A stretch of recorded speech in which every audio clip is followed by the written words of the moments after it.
Hello retro fans, today we are looking at an absolute classic by Grandstand, King Kong in New York. It was an LCD game, released in 1982. It was basically released to compete with Nintendo and the GAME&WATCHs that become popular at the time. It was based on the iconic scene in the movies where King Kong is on top of the skyscraper, the Empire State Building I believe it was, and he's trying to knock the planes out the sky which are trying to shoot him down off the top of the building. Probably one of the most remembered scenes from the film.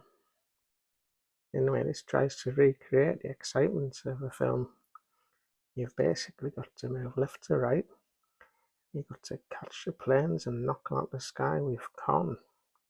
Make sure he doesn't get shot. Otherwise it's game over. The planes in the building or he gets shot. So it's quite an entertaining little game.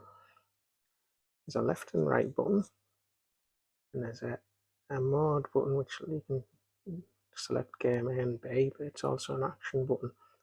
So every time you move left and right, you've got to press the action button to punch or catch the plane, and that way you can win the game and rack up the points. Anyway, it's quite a unique little game. They were released by Grandstand, slightly smaller than the GAME&WATCHs. I'd say they were about 2/3 the size. This one's quite unique. It's got actually an LCD screen that goes up and down long ways instead of left and right.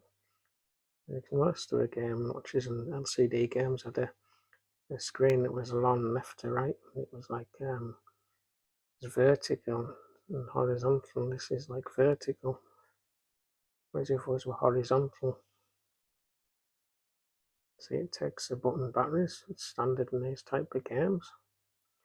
It was released in 1982. It was actually released by Epoch Games in Japan, but it was licensed to Grandstand over in the UK. Became one of the most popular titles. So I'll switch it on and see how it plays. Right, as you can see, Kong's going left to right on the demo mode. So we'll switch it on and see how it plays. Got a little theme tune there. You go left to right and you press a little, you've got to catch the planes and batten them out the sky. And if you miss a plane, you lose a life. Like you standard in the GAME&WATCHs. You've got 3 lives and the game's over. Quite an entertaining little game. Actually quite fun knocking the planes out of the sky and pretending to be King Kong like in the movies. You know, it's game over there and then he'll fall down. Yeah, look, he's fell off the tower. Nice little theme tune for when your game finishes. Right, so we'll have another game. You see, it's got the actual decals, King Kong in New York, and the actual in a skyscraper, little buildings and little girders up here. Actually quite good. And the building comes up in the LCD, so it's quite a good little game. I'll have another game. And see, standing there.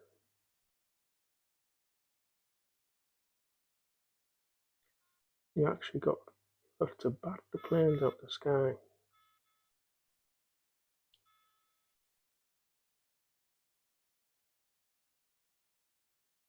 So it's actually quite difficult to do because you've got to time it and you've got to make account of the fact you've got to punch as well. So you've not only got to get into position, you've got to bat the planes as well. So players actually a bit like say a parachute GAME&WATCH.